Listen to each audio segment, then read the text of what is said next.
Good evening to you, Charles. Now, let's just mirror this situation with the AIDS pandemic.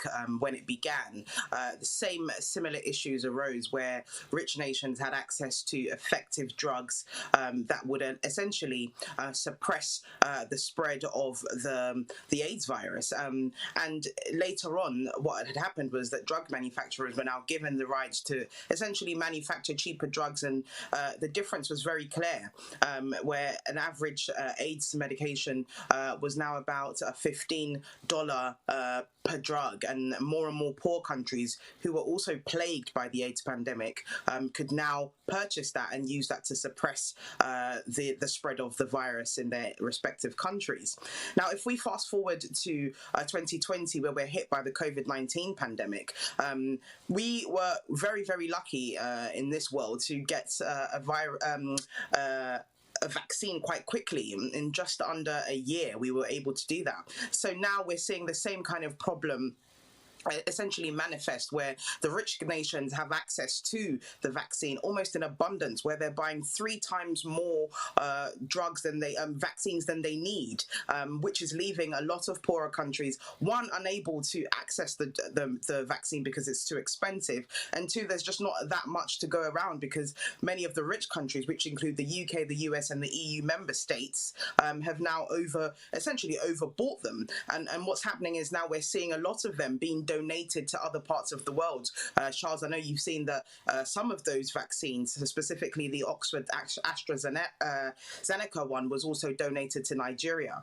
And if we look at the way in which the rollout is even being done, in parts of the Western world, we know that about 100 million people have been vaccinated so far, and only 4% of those people belong to the global south.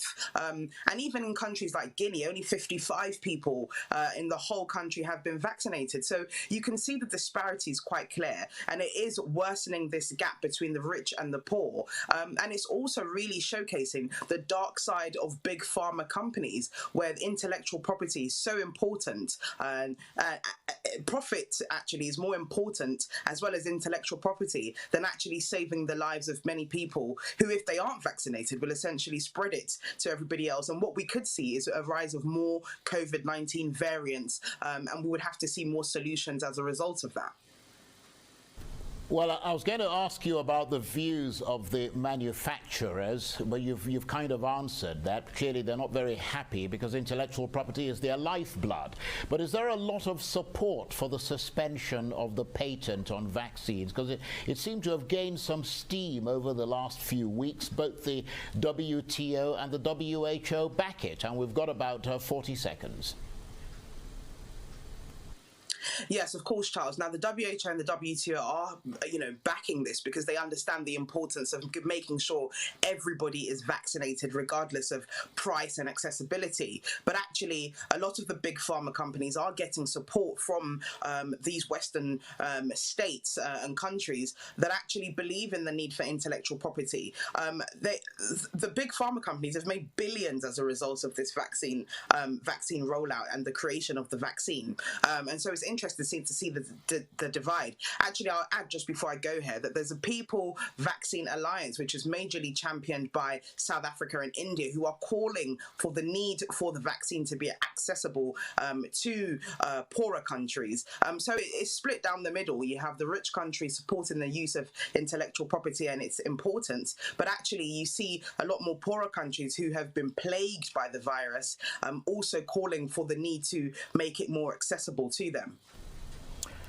And of course, Lape, not surprisingly, the head of the World Trade Organization is, of course, the Nigerian Ngozi Okonjo-Iweala, who's come out in support of the suspension of patents. Is that the shape of things to come?